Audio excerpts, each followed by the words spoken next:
speaker is Graham Hancock.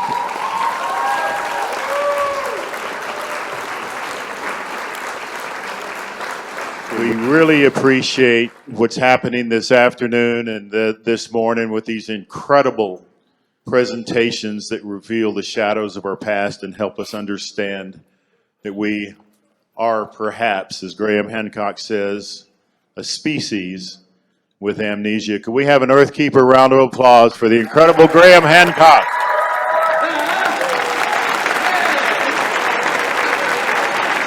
Thank you. Thank you very much. Thank you.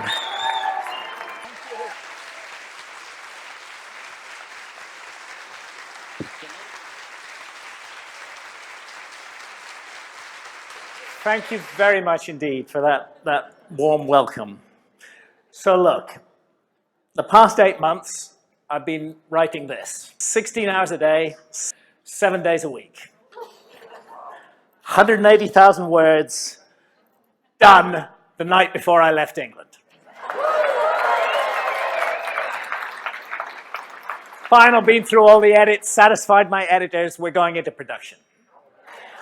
But then there was the little matter of the talk that I do here. Well, I had a little lull and I did some work on it earlier on, and I came back to it on the plane. I did 6 hours on the plane, on the talk. Got off the plane, total exhaustion, arrived at Little Rock, sleep.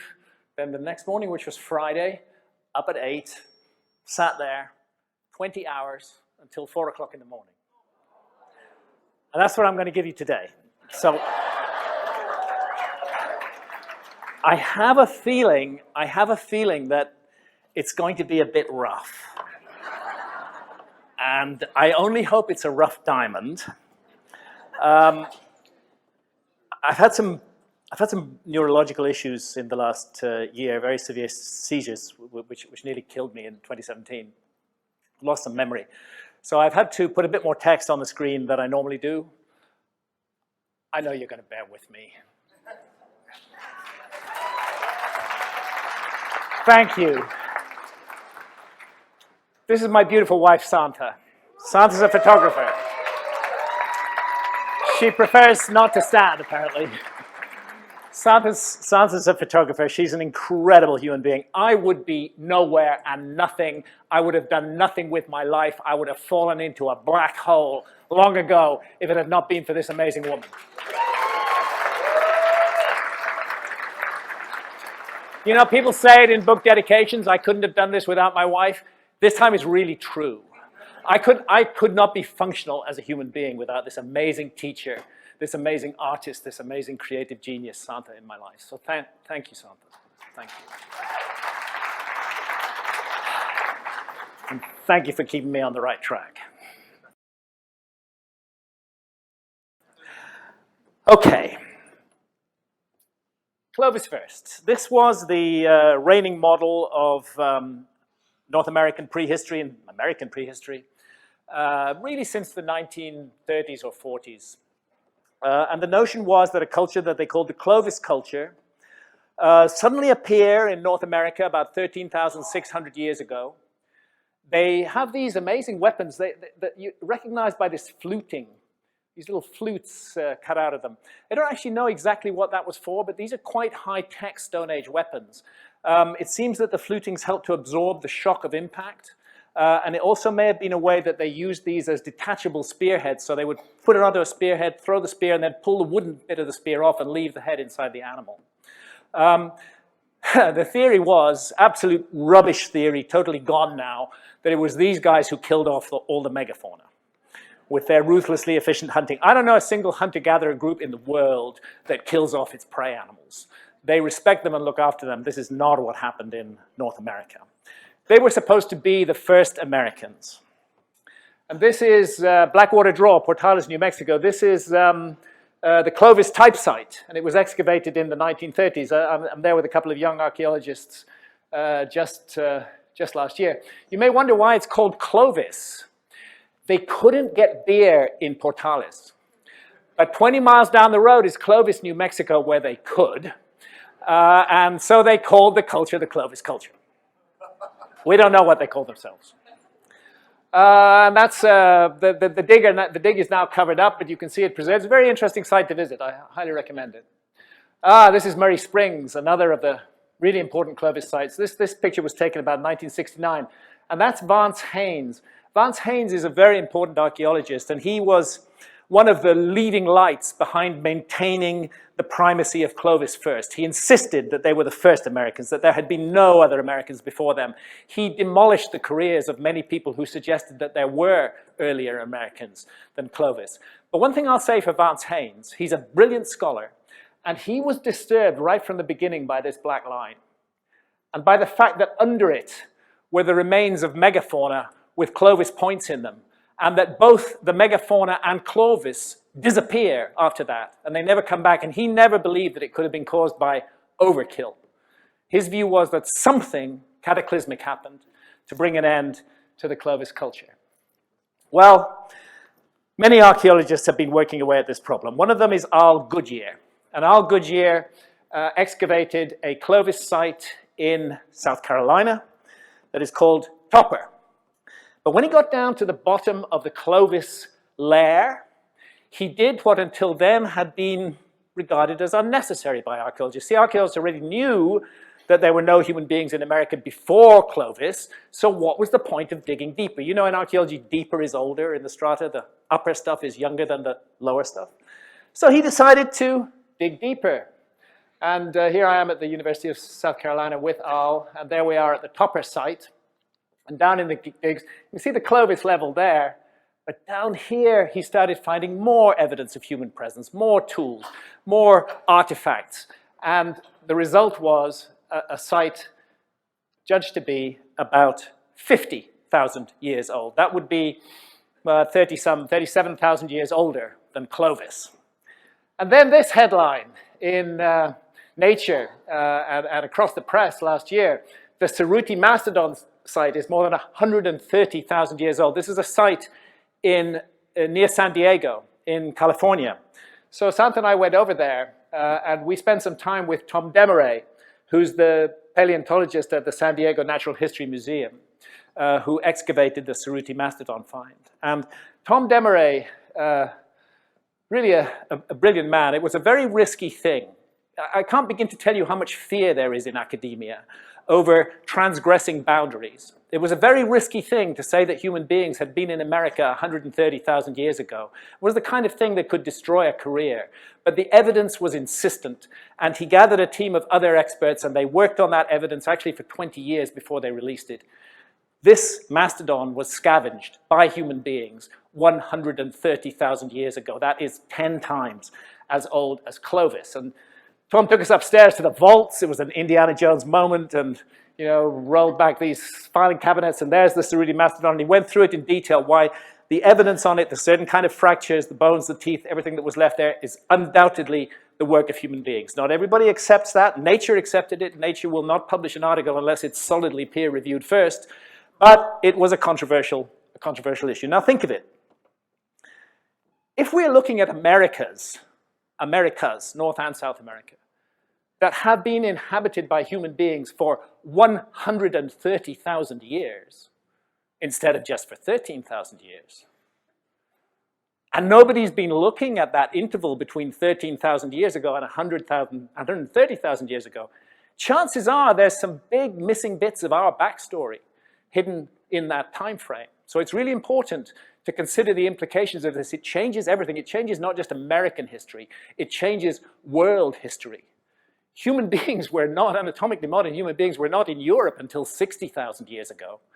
If they were in America twice that long, we need to be looking at the whole history of the Americas again and considering the possibility that we've been getting it badly wrong. And that's exactly what Tom Demaray's view is, that we need to look at a settlement of the Americas in the previous deglaciation, not in the most recent one. A lot of genetics research has been going on, and what can this tell us about the first Americans? Well, it's long been the view of geneticists that there was a single, common, pretty recent origin for Native Americans. They came as migrants across the Bering Land Bridge during lowered sea levels. The Bering Straits were dry.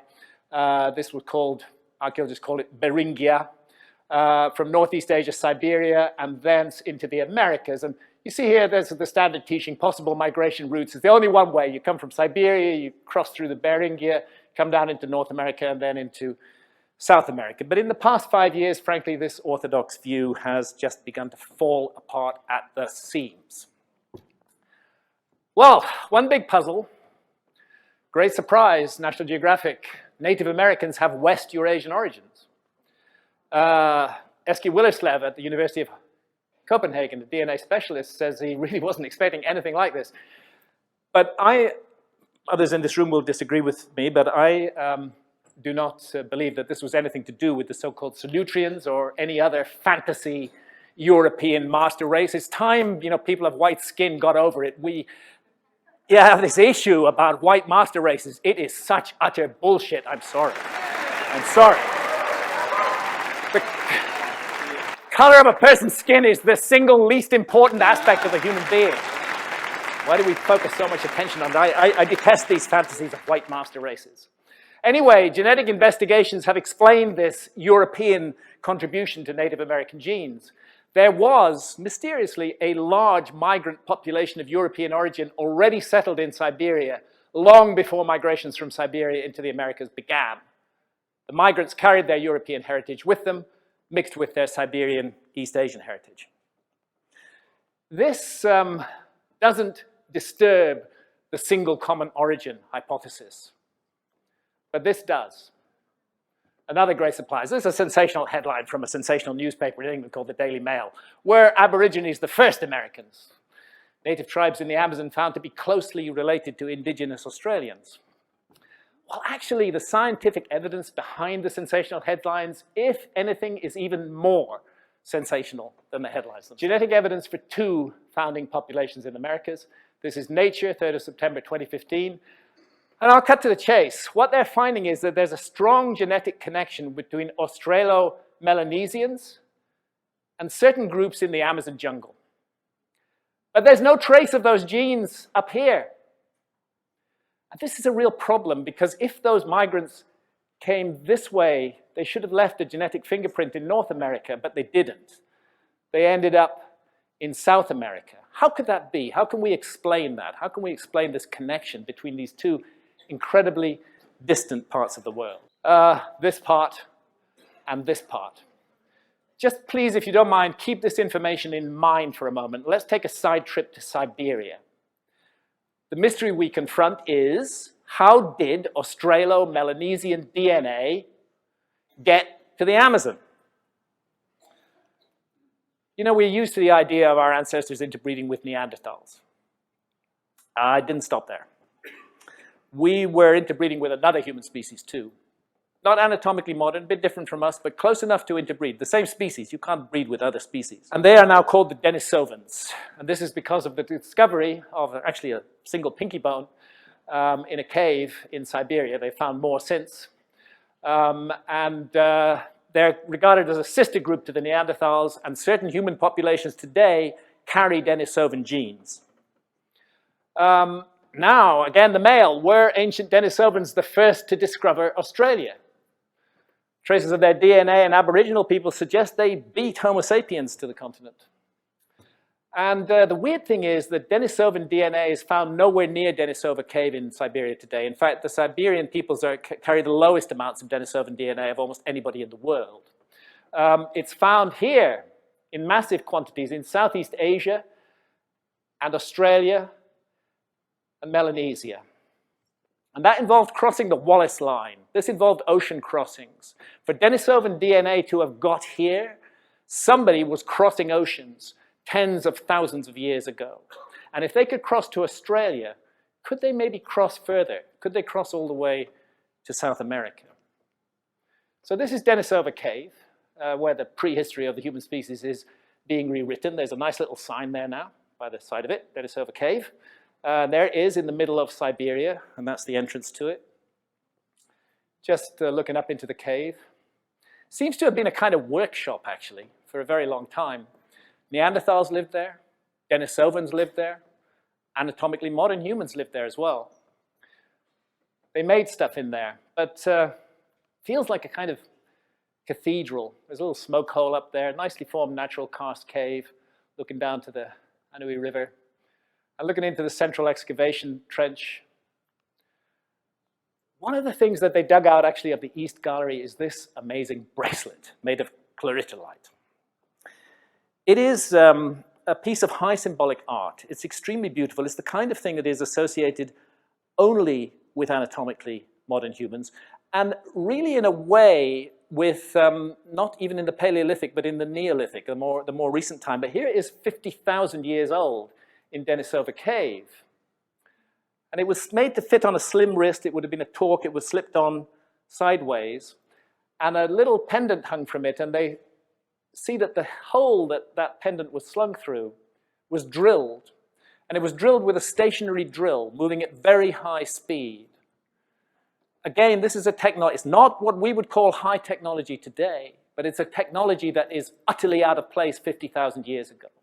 It's a technology we associate with the Neolithic 8,000 years ago. What's it doing in this cave 50,000 years ago? Oh, this is the lovely couple we stayed with at the village of Topolnoye during our visit to Denisova Cave. Again, you know, states and nations are causing a lot of menace in the world. But when you get down to the level of human beings, we're all the same. We all get the same hopes, the same fears, the same love. There's no reason to hate anybody in this planet. There's no time for it. No time for it. Love it. So, to reiterate, Denisovan DNA survives in its highest quantities today amongst Australo-Melanesians. And then there's this unexplained Australo-Melanesian signal in the Amazon rainforest. I was able to discuss this with Professor Eske Willislev, who I cited earlier, and his recent work focuses on the peopling of the Americas. I'm just going to, forgive me for reading this, but I asked him what he made of this Australo-Melanesian DNA signal in the Amazon, because he's one of the key researchers in revealing it. And he said, currently no one has a good explanation for the Australo-Melanesian signal. All that is put forward as possible explanations are purely speculative. What we do know is that it's present in some Native American groups, particularly from Brazil. We also know it has to be pre-Columbian. He gave me a number of explanations, but one of them was this. Someone holding this signal comes into the Americas, not through Beringia, but crossing into South America across the ocean. Based purely on the genetic data, this is the most parsimonious explanation, but it doesn't make practical sense. 2 points here. Scientists are always looking for parsimony. The simplest and most direct explanation is usually the right one. And what Eske is saying is that the simplest and most direct explanation for this isolated Australo-Melanesian DNA signal in the Amazon is that somebody sailed the Pacific Ocean 14,000 years ago, crossed into the Amazon, and interbred with the peoples there. But he says it doesn't make practical sense because we know, don't we, that nobody could cross the ocean 13 or 14,000 years ago. This has been established by archaeologists. Well, I would be careful about anything that archaeologists say they've established. Archaeology does some great work, but I think this is my new rule of thumb from my own observations. Any and every archaeological finding should be regarded as provisional. It's very rare that they aren't changed as time goes on. I asked Willislev, did he base his conclusion about impracticality on the consensus that Upper Paleolithic and early Holocene ancestors were incapable of undertaking long transoceanic voyages?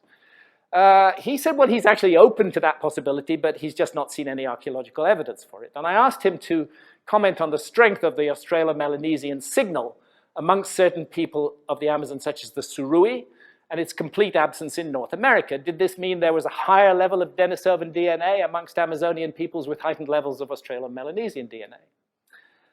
I'd assumed that the strong Denisovan DNA signal in Australia and Melanesia would obviously imply a higher level of DNA, Denisovan DNA in the Amazon. But strangely and seemingly counterintuitively, this turns out not to be the case. Professor Willislev replied that to his knowledge, which is very extensive on this matter, the Denisovan signal, quote, is not stronger in the Surui than amongst any other Native American peoples. So we therefore confront a double mystery. One, how did that Australo-Melanesian DNA get to the Amazon? And two, how did it get there without including the significant Denisovan signal that otherwise characterizes Australo-Melanesian DNA? To cut a long story short, I think the most parsimonious solution is right. I think we are looking at a small group of settlers who were brought across the Pacific Ocean as some deliberate project. I think there's been a hidden hand at work in history. I think there was resettlement of peoples going on in this very turbulent time around 13,000 years ago. And my proposal is that a small group were brought across the Pacific Ocean by an as yet unknown hand and settled in the Amazon. So let's take a look at the Amazon. Amazon basin covers roughly 7 million square kilometers. Tragic clearances have reduced the rainforest, but there's still 5.5 million square kilometers covered by rainforest, and that's an area larger than the entire subcontinent of India. That is an area that has hardly been studied by archaeology at all. 5.5 million square kilometers of the Earth's surface, hardly studied by archaeology. How can archaeology be drawing conclusions about our past when there's that big missing area that they just haven't really looked at all? Back in the 1540s, well, Francisco de Orellana was a Spanish conquistador. He took a little group of guys hunting in a longboat up on the upper Amazon here. They were supposed to, actually they were on an expedition looking for El Dorado, but I don't have time to go into that. They were going to gather food for the rest of their companions and come back in 12 days, but the Amazon disagreed. The Amazon carried them the whole way from the west of South America to the east and dumped them in the Atlantic Ocean, 4,000 miles. And on that journey, they reported seeing huge cities, an incredible culture and civilization, and amazing arts and crafts. And ever afterwards, they were regarded as liars. They must have just made it up, just like they made up the story about the Amazons, because they said there were female warriors there who used bows and arrows, who ferociously attacked them, and who the peoples of the Amazon followed. So that's how the Amazon became called the Amazons, after the Amazon after the Greek myth. Otherwise, I suppose it would be called the Orellana. Anyway, he sees these cities, he's accused of lying. The clearances in the last 20 years have shown he told the truth. That the Amazon was indeed full of cities, thriving, populous cities. And why weren't they there 100 years later after Orellana? Because of smallpox. Because of what Westerners brought into the Amazon, the destructive epidemics that just utterly wiped out the population of the Amazon, leaving nothing, and the cities were eaten up by the jungle and crumbled away and disappeared. We're rediscovering them now. A miracle, terra preta, black earth. It's generally regarded that the Amazon is a kind of infertile area, but there are areas of high fertility within it, incredible fertility. These soils are incredibly old. They go back at least 8,000 years. I believe they go back much further than that. You can still take a piece of terra preta and dump it into barren soil, and it will revitalize that soil and make it productive again. It's an entirely man-made soil. It was made by human beings. It was designed. It was a scientific project to make that area productive for human settlement. It's an amazing mystery. More than 150,000 different species of plants and trees in the Amazon, and more evidence of science amongst shamans, working, for example, with the visionary brew ayahuasca. The dimethyltryptamine is in the leaves of this plant. They call it chacruna in the Amazon. But when you take dimethyltryptamine orally, it has no effect because there's an enzyme in the gut called monoamine oxidase that switches off DMT, the most powerful hallucinogen known to man, that switches it off on contact. So if you want to take DMT orally rather than smoking it, what you need to do is you need to have a monoamine oxidase inhibitor. And we're getting into quite complicated areas of chemistry here, but they figured it out in the Amazon. Out of those 150,000 different species of plants and trees, if you put this together with this vine, if you mix the two of them together and cook them up, turns out the vine, the ayahuasca vine, contains that monoamine oxidase inhibitor. So what you're getting is orally active DMT, which produces a 4-hour mystical trance journey, rather than 12 minutes instantly in and out of another reality, which the smoked version does. To create something like this is not easy. This is a work of science we're looking at, high science and ethnopharmacology.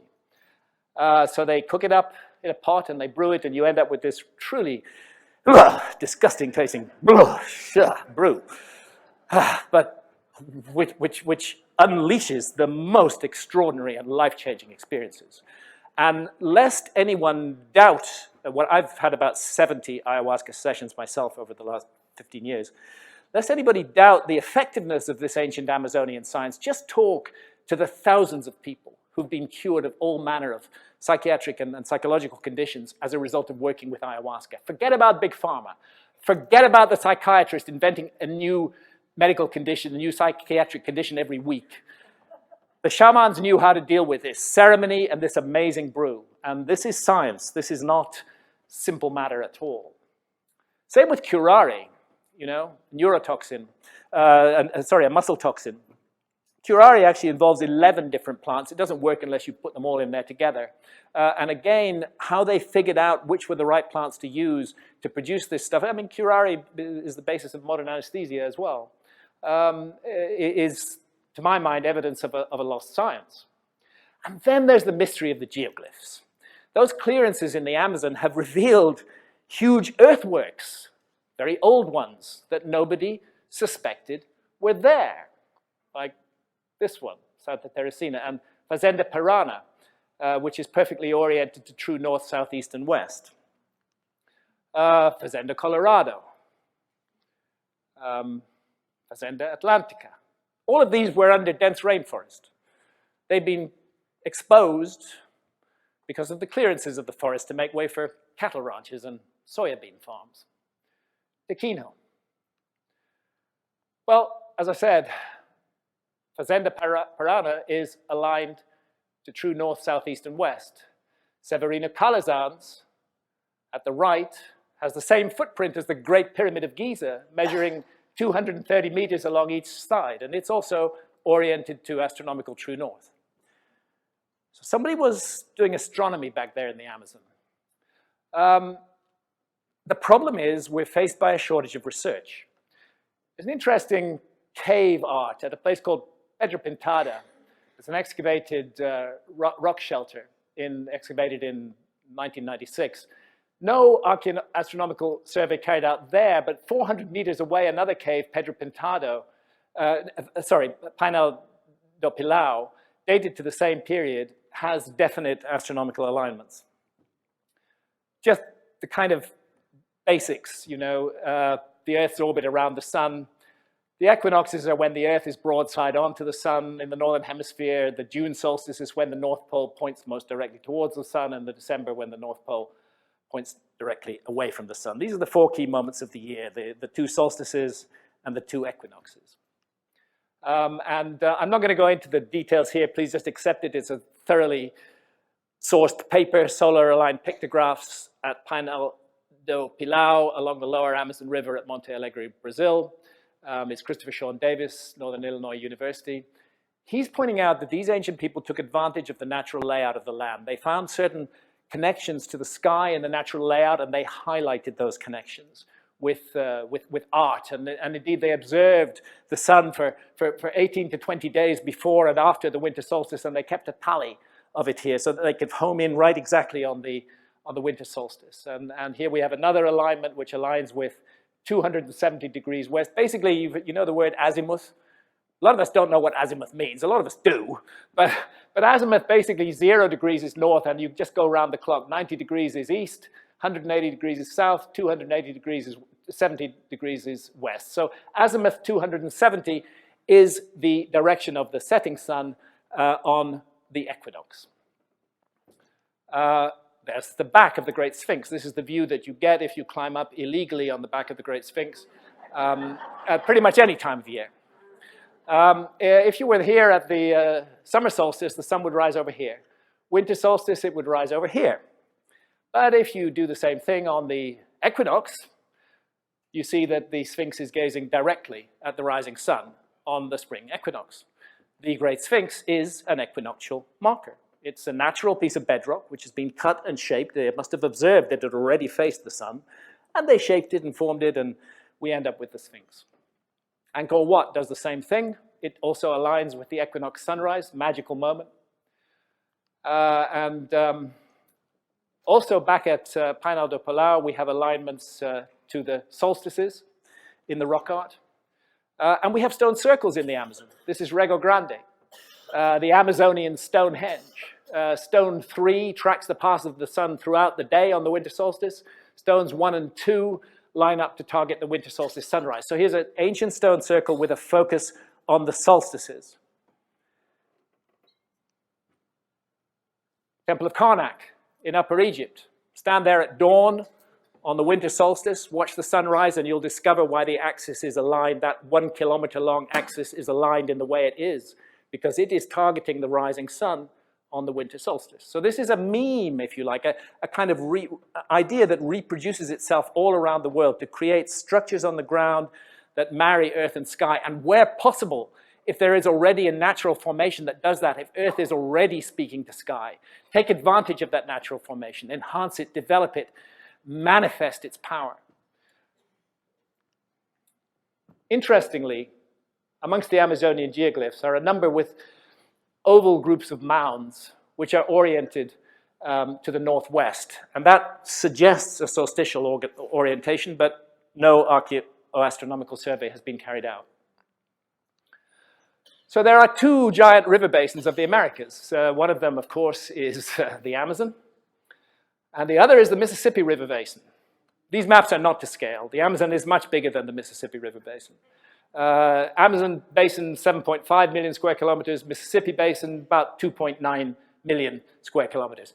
Pretty big, though, pretty big. The Mississippi is a massive river system, as we all know.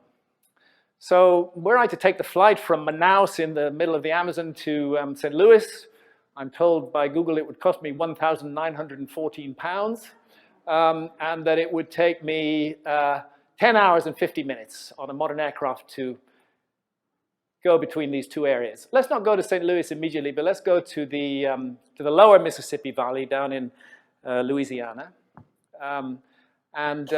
There we find a number of extremely ancient sites, earthwork sites, which feature mounds. The best known of them is Watson Break, which suggests that mound building in North America may have begun as early as 3,590 BC. That's 6,000 years ago. Caney Mounds, 3,600 to 3,000 BC. Frenchman's Bend, 3,570 BC. Hedgepeth Mound, about 7,000 years ago. Montesano, 7,000 to 7,500 years ago. Conley, 7,500 to 8,000 years ago. So first of all, let's be clear. The mound building phenomenon in North America is not young. The mound building phenomenon in North America, which we are familiar with in giant sites like Cahokia and Poverty Point, they are the end product of a long story in North America. Let's never forget that story when we look at the more dramatic, more recent sites. That's the location of Watson Break in Louisiana. So what Watson Break does is it joins Earth to sky. It's full of equinoctial and solstitial sightlines. In fact, the very width of the site seems to have been defined by those. And this is from Norman Davis's Solar Alignments at Watson Break, Louisiana Archaeology, 2012. And here's LIDAR confirmation and refinement of the solstitial alignments in the Davis survey by William Romaine. William Romaine is one of the really great figures in this field. He's a really remarkable archaeologist who's doing fantastic work, mainly up in Ohio. And I highly recommend that you look out for what William Romaine is doing, because he's one of the great thinkers in this field. Does a lot of work with LIDAR, and we can see how perfectly Watson Break actually is oriented to the summer solstice sunset and the winter solstice sunrise, because these alignments are reciprocal. If you're aligned to the summer solstice sunset in one direction, you're aligned to the winter solstice sunrise in the other direction. More on Watson Break. That's a pen and ink interpretation of an imagined ceremony taken there by John Gibson, an archaeologist. And again, this oval pattern and the orientation to the northwest. There's evidence for a shared geometrical system at Watson Break and at Caney Mounds, and it seems to be defined around the angle of 60 degrees, which turns out to be the angle of the summer solstice sunset and the winter solstice sunset.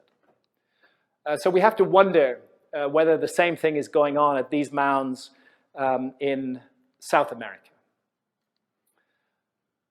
Anybody know where this is? That is indeed Cahokia. It's Monk's Mound. And when you get to the top of it, you get this interesting view of mounds, ancient ones, mounds, modern ones, and the wonderful St. Louis skyline in the background there. That's what you see from the top of Monk's Mound. And there it is. It's the largest pyramid in the Americas north of Mexico. It was made around 1050 AD. It's less than 1,000 years old, probably. It may be a bit older. But it's a direct inheritor of the ancient traditions which were here brought to fruition. So this is Monk's Mound viewed from the east looking west. And there is a detail of Monk's Mound at the top. And looking from Cahokia's Woodhenge on the west towards the east, and Monk's Mound in the east. It's interesting that Cahokia has a woodhenge. Stonehenge in England had a woodhenge too. It seems that a lot of monumental astronomical sites involved wooden posts as well as megaliths, and we find that at Cahokia. And here William Romain is showing how it all works. There's the center post, there's the equinox marker, there's the solstice markers, and that's how the equinox sunrise looks rising above the southern terrace of Monk's Mound, photographed from Woodhenge. And there's a map of the whole Cahokia Mounds Historic Park. Oddly, it's tilted 5 degrees east of true north. It isn't set true north, but 5 degrees east of true north. And William Romain offers an interesting suggestion. It's almost too complicated for my tired brain to grapple with at the moment. But basically what you do is, to get a root 2 rectangle, you extend the opposite sides of a square to the length of the square's diagonal. And if you take such a rectangle, orient it to true north, and then rotate it eastwards by 5 degrees to match the axis at Cahokia, its diagonals turn out to align very closely with important solar and lunar events as viewed from Monk's Mound. Summer solstice sunrise, the winter solstice sunset, the moon's southern rising position, the moon's maximum northern setting position. So it seems that mathematicians, geometers were at work at Cahokia. And then let's go back to the Amazon. Here's an earthwork that no longer exists in Pike County, Ohio, mapped by Squire and Davis in 1848. It's squaring the circle. We have a square within a circle here. And here at Jacosá in the Amazon, one of those Amazonian earthworks doing the same thing, except the square is outside the circle. So they're squaring the circle in the Amazon, and they're squaring the circle in Pike County, Ohio. And hey, we thought the Greeks invented that stuff. What's happening here? What's happening here in America? This is Avebury. I happen to live very near Avebury in the UK.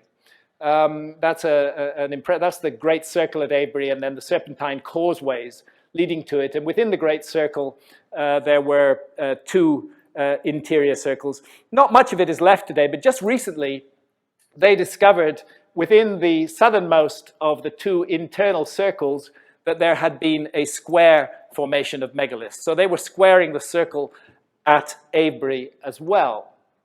It's strange, we keep finding these same memes cropping up all around the world. These are the Newark works in Licking County, Ohio. Notable features are this huge octagon and circle, another great circle here, and a square here. And that's actually an aerial photograph which shows the circle-octagon combination of the Newark earthworks in Ohio. Unfortunately, the bits, or perhaps fortunately because it's meant they've been preserved, the bits that have survived are now all inside a private golf club. It's an 18-hole course, and it promotes itself as unlike any other in the world. It is designed around famous prehistoric Native American earthworks that come into play on 11 of the holes. Okay. So there's this incredible ancient site, which is now a golf course.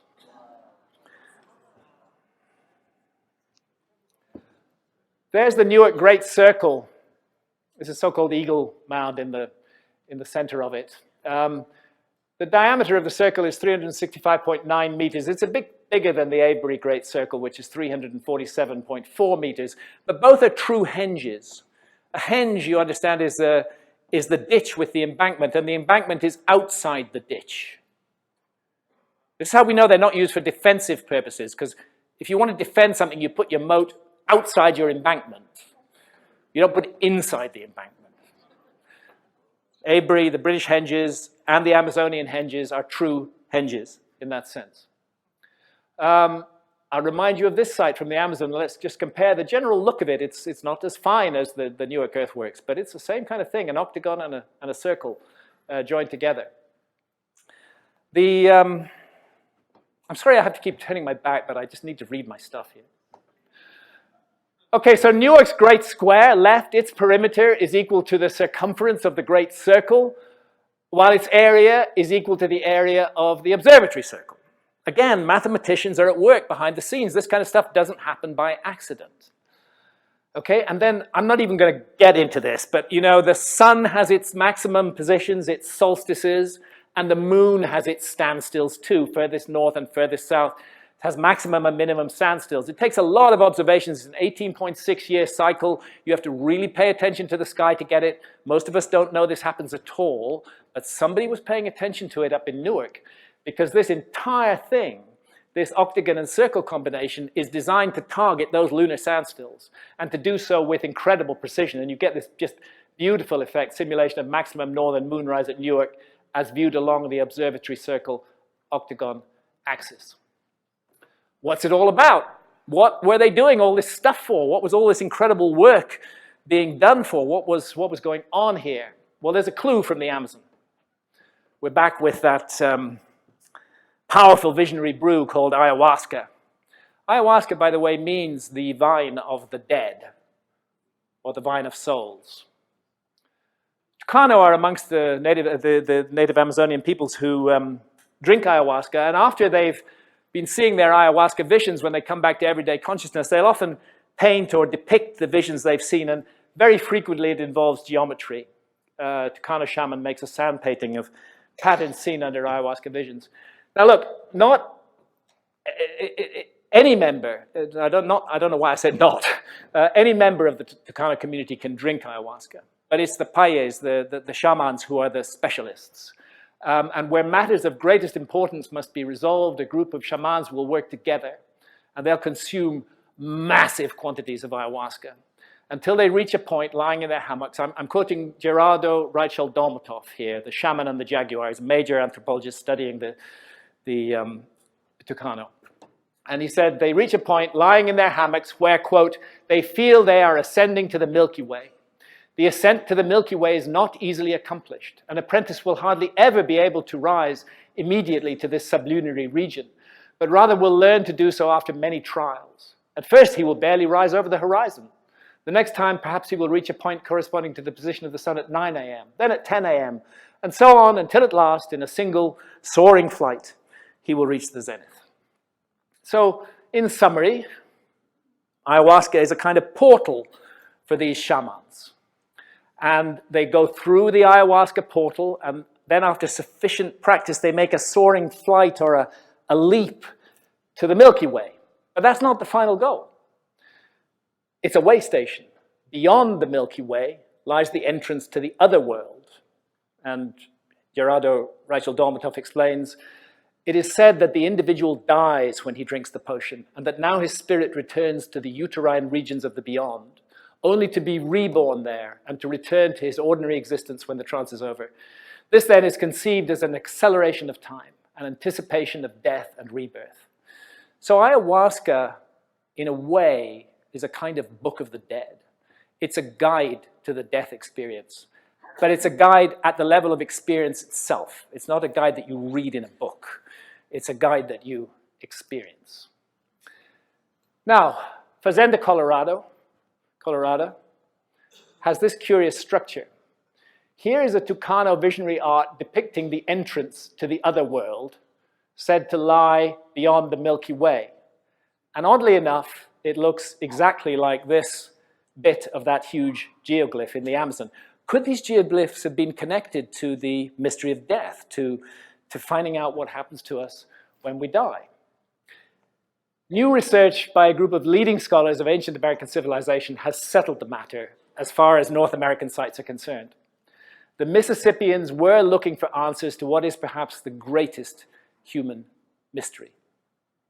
What happens to us when we die? I have to tell you, this was not a question I asked myself often in my 20s. But now that I'm 68, I ask it a bit more. Excuse me if I share some intimate moments with you, because I had my own brush with death in 2017. That's me on a ventilator. I had such severe seizures that Santha was taken aside by the doctor and told that they couldn't manage it and that I was almost certainly going to die. They couldn't stop the seizures. If I lived, she was told I would be probably a vegetable.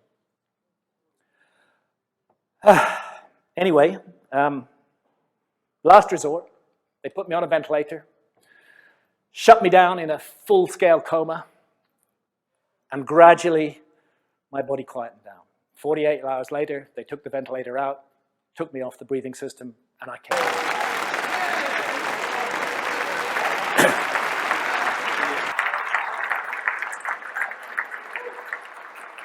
Thank you. It's a curious experience. I had an earlier brush back when I was 17 years old with near-death.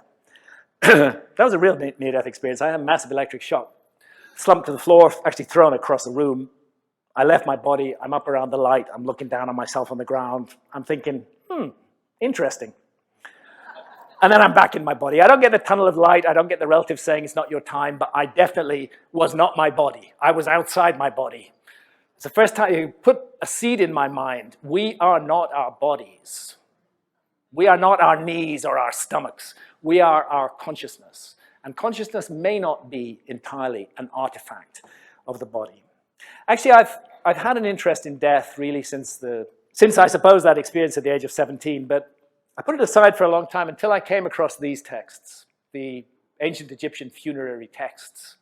The ancient Egyptian Book of the Dead, of course, is the most famous, but the oldest are the ancient Egyptian pyramid texts, inscribed pyramids of the 5th and 6th dynasties at Saqqara. The coffin texts written inside coffin lids, the book of what is in the Duat. The ancient Egyptian afterlife realm was called the Duat, the underworld, and these books sought to prepare you for what you're going to encounter there. See, modern science tells us that when we die, we're dead, it's just the light goes off, there's nothing because we are just meat robots. You know, that is the modern scientific view. I profoundly disagree with that view. I think we should consider ancient wisdom that tells us that death is not the end, but the beginning of another adventure. And like any adventure, it's kind of smart to be prepared. You know, because you might get a real shock, you know, if you're Professor Richard Dawkins and you don't believe in anything and suddenly you find yourself confronted by an afterlife journey. Because that's what goes on, according to the ancient Egyptians who put their best minds to work for 3,000 years on this subject. You know, a lot of people say, nah, don't listen to them, just listen to the scientists. I'd rather listen to the ancients. This was their stuff. And actually, it wasn't really about death, it was about immortal life. It was about the life of millions of years. It was about coming forth into day. But you had to make that afterlife journey. These are the pyramid texts in the Pyramid of Unas at Saqqara. Beautiful, beautiful hieroglyphs. And inside many of the tombs in the Valley of the Kings, you can see depictions of the afterlife journey through the Duat. And in the Duat, this underworld realm, you confront certain riddles, trials, challenges, and ordeals. It's an eerie, parallel universe. It's at once part of the sky, and it's a kind of physical underworld with chambers and galleries and passageways. These are images of the Duat from ancient Egypt. Osiris was identified by the ancient Egyptians with the constellation of Orion. Nobody disputes that. Orion was viewed as the figure of Osiris in the night sky, and he was the ruler of the afterlife realm of the Duat. And it was envisaged as being located in the sky, roughly between the constellations of Leo and Orion, with the great heavenly river of the Milky Way, the winding waterway, as its central feature. So if you go into the... Santha shot this as a double exposure. There's the Great Pyramid in the background. This is the Pyramid of Unas, the chamber of the Pyramid of Unas with those pyramid texts written on the side. I think what they were doing in hieroglyphs in the 5th and 6th dynasties, they were doing in 3 dimensions at the Giza necropolis. You don't find the hieroglyphs there because they've actually manifested the Duat on the ground in the Great Pyramids of Giza. There is Santha's aerial shot of the Giza Plateau. Let's come around this side. Giza Plateau, Nile Valley. Great Sphinx looking out over the Nile Valley. My great friend Robert Bauval, the originator of the Orion correlation, which really has changed a lot of thinking on the way that we look at the ancient Egyptians. The curious coincidence of the pattern of the pyramids on the ground and the pattern of the belt stars of Orion. Actually, I don't have time to go into it here, but what they are reproducing on the ground is the Duat sky region. But weirdly, they're reproducing as it looked 12,800 years ago, not as it looked at the time of the ancient Egyptians. And it's not just the outer world of the pyramids. You go inside the pyramids and you find yourself in the realm of the Duat, these ascending galleries, these narrow corridors. You got around the Duat sometimes on boats. That's why there's a boat buried next to the Great Pyramid. And they make it clear, these texts, that the 5th division of the Duat was particularly important, the land of Sokar or Rostam. And this was the place on the afterlife journey where those who had wasted the gift of life faced annihilation, and those who'd lived their lives well received a judgment that allowed them to move forwards, either to rebirth in human form or to the life of millions of years. It's not by chance that one of the ancient names of Giza was Rostam. Giza was Rostam, the Duat, the 5th division of the Duat, the place where your immortal destiny is decided. It was a simulation of that built on the ground. So how does the soul of the earthly deceased ascend to the Duat? Well, the Egyptians made it pretty clear to us with the southern shaft from the king's chamber, which points directly at Orion's belt. That's how you got to the Duat. You left up to the sky, to Orion's belt beside the Milky Way, and then you made your journey through the Duat along the Milky Way. So Santha and I are at Moundville in Alabama, and we're looking at Mound A. That's Mound A, and you can see more of the mounds. Beautiful site, Moundville, by the way. Highly recommend. Go visit it. Other mounds in the background. We're at Mound A looking at Mound B. And then I see this notice board with writing on it. Let's see what that writing says. At Moundville, an excellent example of a powerful religious image was the hand and eye motif. Moundville's rattlesnake disc, pictured on this notice board, offers us the best known version. Although numerous variations occur in pottery, copper, stone, and shell artifacts, stories passed down amongst various tribes tell of the dead entering the afterlife through an opening marked by a great warrior's hand in the sky. One account describes that hand as the constellation we know as Orion, with Orion's belt as its wrist, the fingers pointing downwards. A faint cluster of stars in the center of the palm is a portal to the path of souls, or path to the land of the dead. Researchers speculate that the hand and eye represent this constellation. So that's the information on the notice board at Mound B at Moundville. And in the museum, you can see so much more. There's the rattlesnake disc. There's the hand. There's the eye, representing the constellation of Orion. They tell us all about it. The hand and eye is a prominent Moundville motif, thought to represent part of the constellation we identify as Orion. The serpents are the ropes that join earth to sky, and the palm of the hand is the portal or doorway through which the spirits of the dead can ascend the path of souls, or Milky Way, in their extended journey to the realm of the dead. And they continue here. The gateway or portal between the celestial realms and the earth disk was symbolized artistically rendered as an open hand with an eye in its palm. We know this hand as part of the constellation of Orion.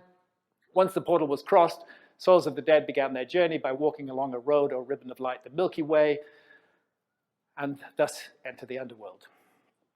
This brought up a lot of deja vu for me, because back in 1998, in our book, Heaven's Mirror, the book I'm most proud of, by the way, and the book that Santha and I worked on together because it features her photographs, we paid attention to the issue of the Milky Way. The Milky Way was a particularly important feature of the heavens in Central America. They conceived of it as a road that led to the netherworld, Xibalba, which in common with other Central American peoples, they located in the sky. I speak of Arklantis, where major temples were oriented to the heliacal setting points in Orion. And the Milky Way, along which Orion stands, was thought of as a celestial path connecting the firmament's navel with the center of the underworld. And again here, the identical mystery lies at the heart of the Egyptian rebirth cult. In Egypt, as amongst the Maya, the stellar context involves Orion and the Milky Way. In Egypt, as in Mexico, a journey through the netherworld must be undertaken by this deceased. In Egypt, as in Mexico, religious teachings assert that life is our opportunity to prepare for this journey, an opportunity that should under no circumstances be wasted. And now suddenly, in Moundville, I'm confronted by exactly the same system of ideas that I found in ancient Egypt and that I found amongst the Maya in Central America. I'm definitely not the first to notice this peculiar coincidence. Andy Collins, who will be speaking next, highlights it on pages 7 to 9 of his foreword to Greg Little's 2014 book, The Path of Souls, The Native American Death Journey. I highly recommend Greg Little's excellent book, The Path of Souls. It's a really fantastic summary of all the latest academic research in this field. And I recommend Greg's encyclopedia of North American mounds as well. He's done amazing research in this field.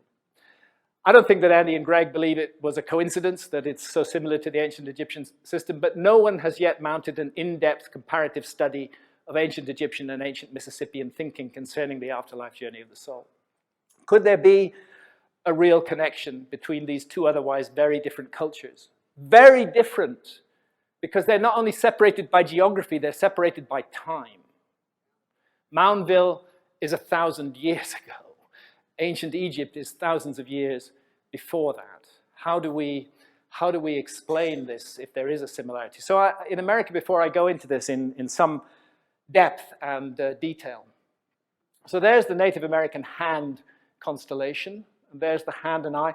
The portal is reckoned to be the Orion Nebula that lies beneath the belt stars.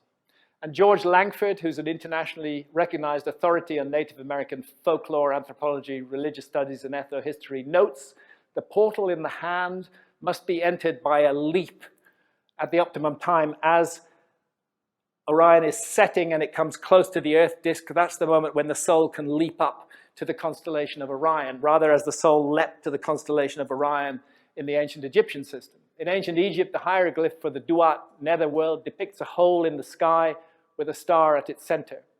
Ancient Native America, George Langford, the hole in the sky is indicated as a slit being pulled apart, and the fact that it is celestial is frequently elaborated by the inclusion of a star circle or dot. So the Mississippians represented a star as a circle or dot, the ancient Egyptians as a star, but both of them are indicating a portal in the sky.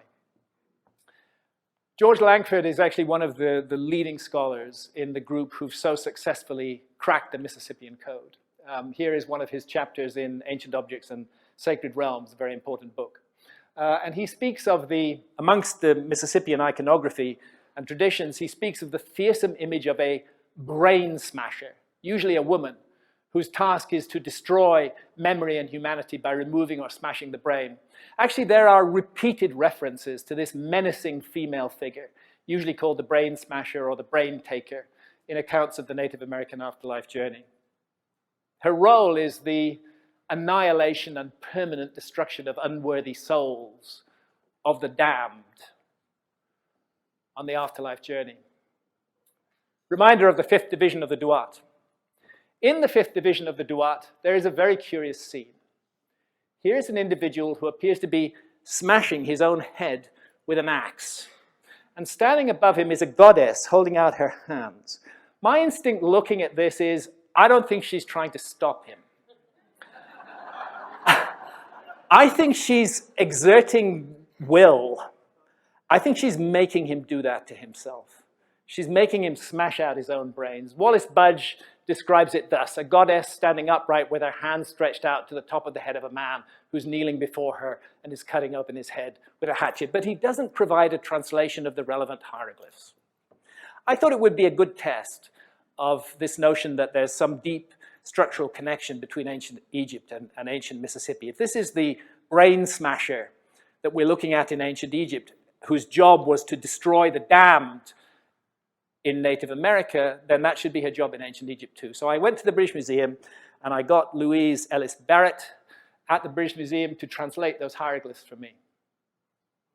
She lives from the blood of the damned and from what these gods provide her, the Ba soul who belongs to the damned, the demolishing one who cuts the damned to pieces. In other words, that goddess is doing exactly the same thing as the brain smasher figure in the Native American traditions. Okay, I'm sure Andy will be talking later about the star Deneb, but George Langford, again, that amazing folklorist, identifies the star Deneb and Cygnus as a whole with another figure in the Moundville repertoire. And that figure is a raptor who's an adversary on the journey of the soul with the power to block its further progress by forcing it to take a path culminating at a dead end. In the ancient Egyptian pyramid texts, the soul on its journey through the Duat is confronted by a bird adversary that apparently has the power to block its path. It's difficult to give any other interpretation to this encounter, since the soul is made to declare, look, I know an ostrich isn't a raptor, okay? The soul is made to declare, "Hail to you, ostrich, which is on the bank of the winding waterway. Open my way that I may pass." And likewise, what else but recognition of the same fork in the Milky Way that was regarded as so ominous in Native America can be expressed in the pyramid texts, where we read, "Do not travel on those western waterways, for those who travel there on do not return, but travel on the eastern waterways." There are monstrous serpents in both netherworlds, the Mississippian netherworld and the ancient Egyptian netherworld. Sometimes serpents with legs. There are many descriptions of those in the Native American tradition, and sometimes serpents with wings, like this in ancient Egypt. And we have monstrous winged serpents in the ancient American netherworld. And here's the underwater panther. He's another very important figure in the Mississippian iconography. And bottom left, we see the Great Sphinx of Giza, bottom right, and bottom left, a detail of the tail. This underwater panther figure looks a lot to me like the Great Sphinx, I have to say, just on a rather different scale. The Great Sphinx also had his menacing aspects. The Birdman, hero deity of the Mississippians. And here's a statue of the ancient Egyptian hero deity Horus. The fundamental role of both was to symbolize the triumph of life over death. There's a lot of geometry and astronomy in the ancient Egyptian afterlife. You go through those pyramid texts, that book of what is in the Duat, Coven text in detail, you're going to find it filled with geometry and astronomy. What is it doing there? And does it shed light on the geometry and astronomy in the Native American monuments where we have no written traditions? Both the ancient Egyptian and the Native American systems culminated in a judgment. They had a strong element of judgment. The entire ordeal actually concerns the judgment of the soul for its choices, for what we've done and what we've not done, for the use that we've made of the gift of life. In both cases, the unworthy soul can face annihilation by gods, demons, and monsters at any point on the journey, for example, at the hands of the brain smasher figure. But in both cases also, for those who've progressed thus far through the netherworld, a specific judgment awaits. For the ancient Egyptians, life was really about preparing for this moment. Knowledge of the books of the dead was a vital part of this preparation and would help the soul to triumph over the adversaries on its path and thus to achieve cosmic immortality amongst the stars. The Moundville iconography and associated oral traditions serve exactly the same purpose. Ancient Egyptian priests wearing a leopard skin mantle on which the spots represented stars played a key role in mortuary ceremonies to prepare the deceased for the afterlife journey. At the center, we see the high priest of Heliopolis, the cult center of the Giza pyramids. He was titled the chief of the astronomers, and he wore a mantle adorned with stars. And right here is a Skidi Pawnee, astronomer chief, also wearing a mantle adorned with stars. I don't think it's a coincidence. Now, what are we looking at here? Difficult to say, isn't it?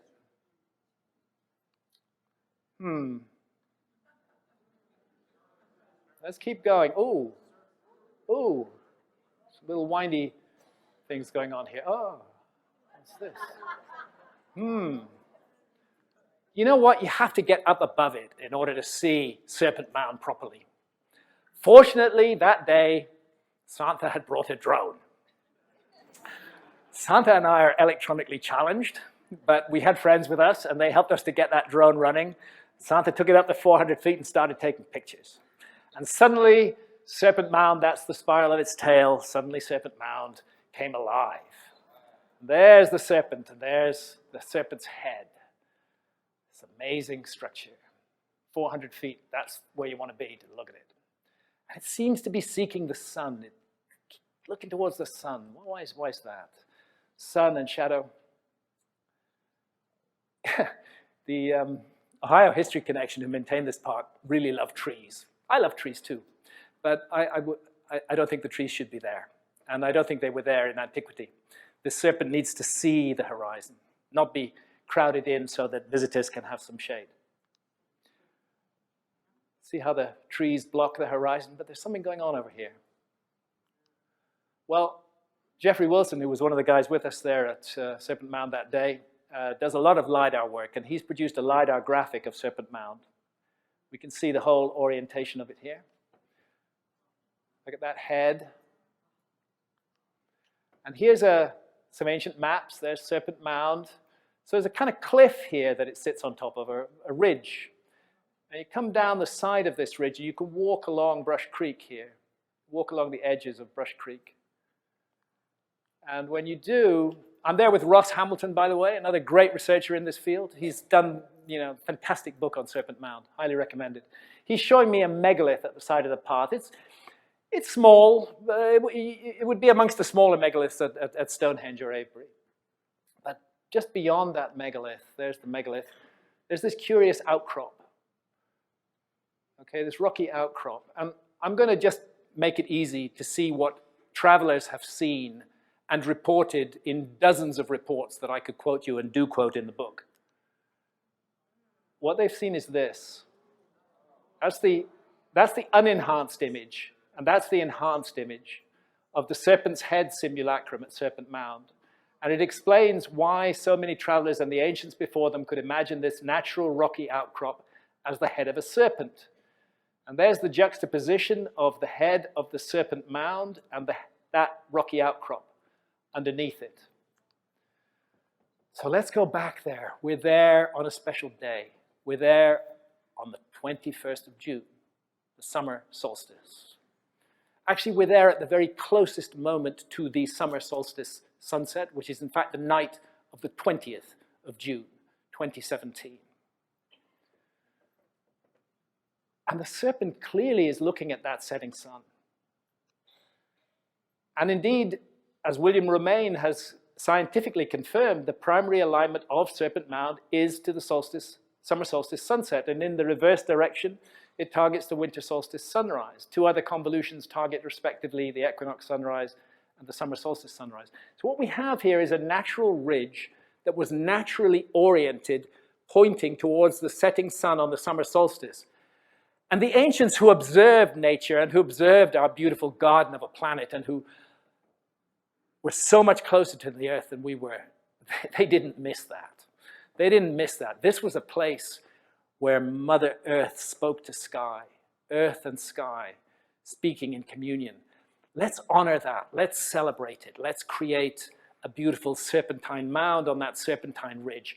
Let's play our part as human beings in gardening the earth and allowing the earth to be again part of the universe that spawned it.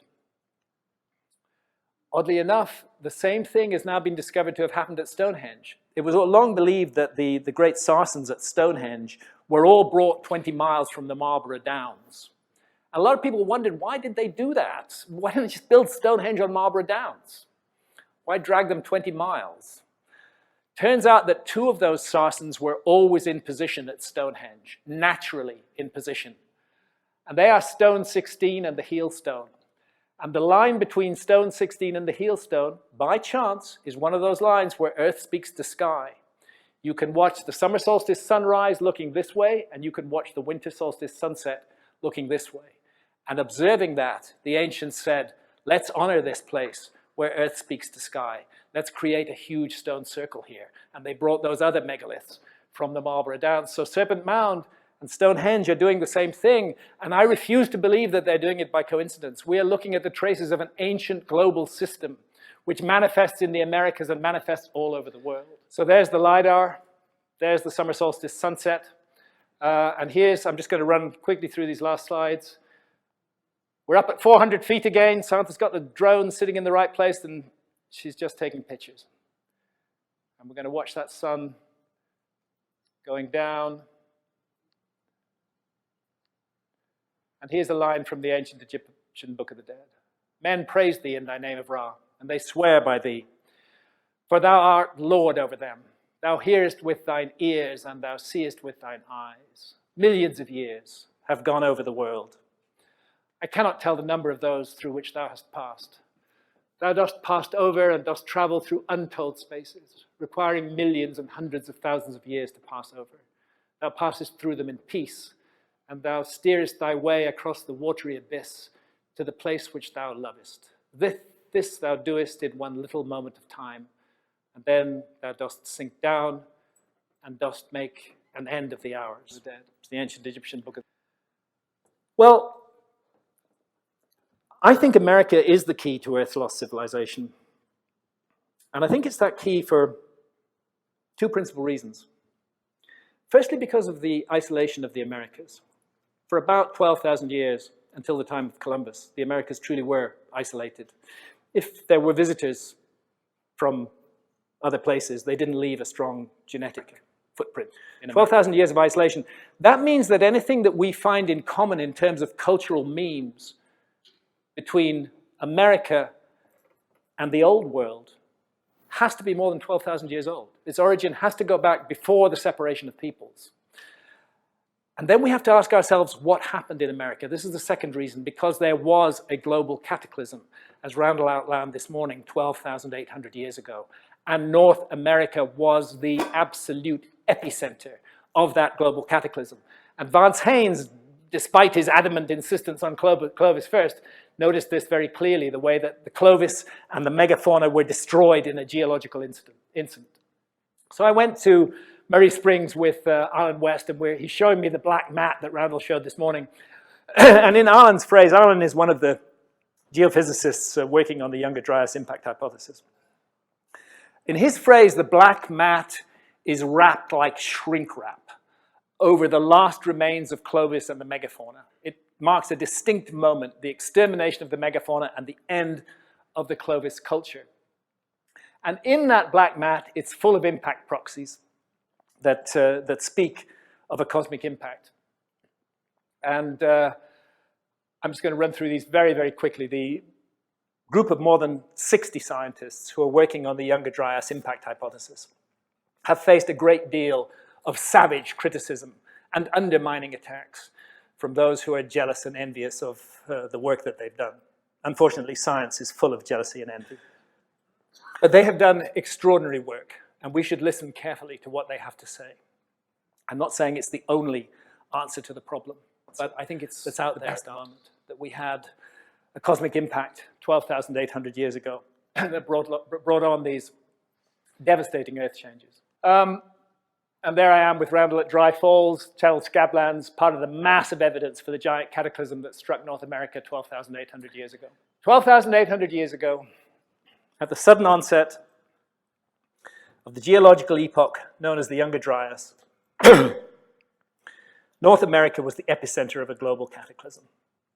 The cataclysm itself isn't in doubt, but arguments continue as to what caused it. My own position since I published Magicians of the Gods in 2015 is absolutely clear. I'd bet my last dollar that it was the result of the Earth's collision with a swarm of cometary debris. This is the essence of the Younger Dryas impact hypothesis, which is the ongoing work of more than 60 leading scientists. I have no objection to the sun being involved as well. It certainly would have been if parts of the swarm had gone on to hit the sun, sparking massive solar flares. But I'm not going to get into that debate here. Randall Carson has already spoken this morning. Robert Schoch will speak on his subject of a solar-induced dark age this afternoon. And Randall and I will discuss the whole matter thoroughly on stage this evening for the benefit of the audience. We will miss the valued presence of Robert Schoch on stage with us. We did ask him to join us and hope that perhaps he might still have a change of heart.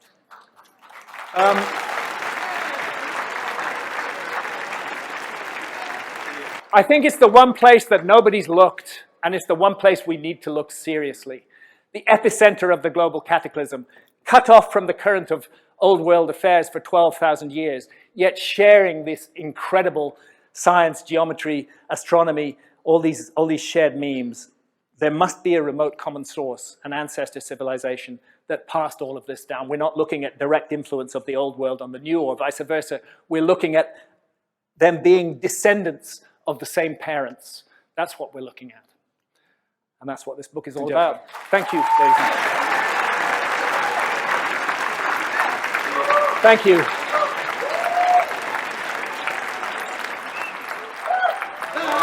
Thank you. You're very kind. Thank you. Absolutely, absolutely amazing. We owe a great debt to the intellectual researchers, the academics, the people that are connecting the myths of the past with the science of the past. We owe a great debt to people like Graham Hancock, Randall Carlson, Andrew Collins, Greg Little, and Dr. Robert Schock. These are people that are putting light into the shadow, and we owe a great debt to these people, and we thank them for their life work and for their service. Another round of applause for the amazing Graham Hancock, please.